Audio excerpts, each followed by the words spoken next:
Mag-file po tayo ngayon ng petition for indirect contempt against Congressman Percival Sindania. Second, Professor Richard Hidarian.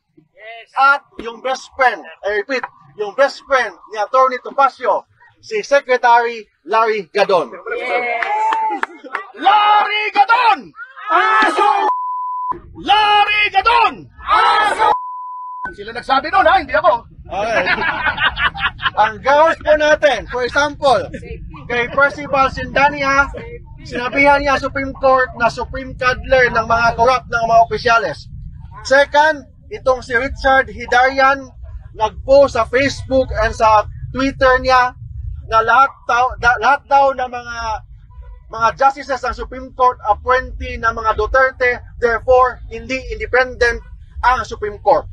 Bilang abogado, as an officer of the court, we have the obligation to defend the integrity and the independence of the highest court of the land. Yes! Yes! Bakit?